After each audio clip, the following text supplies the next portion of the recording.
జోహార్ చెప్పండి. 16వ సంవత్సరంలో వచ్చింది. అయినప్పటికీ మన పార్టీని నడిపించడానికి మన అధినాయకులు కార్యకర్తలను సరిగ్గా పట్టించుకోవడం వల్లే మనం 11లో పడ్డాము. ఏమైనా కార్యకర్తలను ఇంపార్టెన్స్ ఇస్తేనే ఏ పార్టీ అయినా నిలబడుతుంది. కానీ భగవంతుడు ఆ జగనన్నకి మనసు మార్చాడు, కార్యకర్తలను గుర్తించాడు.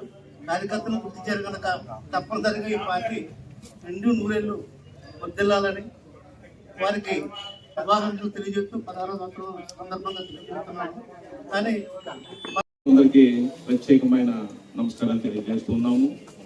వైఎస్ఆర్ పార్టీ అంటేనే ఆసుపత్రికి వెళ్ళి వైద్యం చేసుకోకర్లేదు, ఈ కండువా వేసుకుంటే ఎనర్జీ బలం.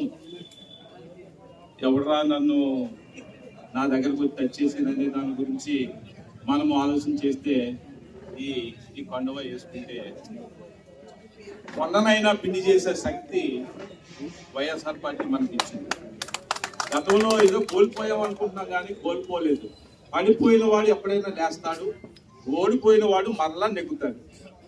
అలాగనే మనము కార్యకర్తలు ఈ పార్టీకి వెన్నెముక, సైనికుడు. ఈ సైనికుడు 2029 ఎలక్షన్లో మన పార్టీ అధ్యక్షుడు జగన్మోహన్ రెడ్డి గారిని ముఖ్యమంత్రి చేయడానికి పార్టీని మొదమ్మది వేసుకుని నడవాలి. పార్టీ అధ్యక్షుల వారు కూడా గతంలో విడిచిపెట్టారు, కార్యకర్తలు విడిచిపెట్టారు.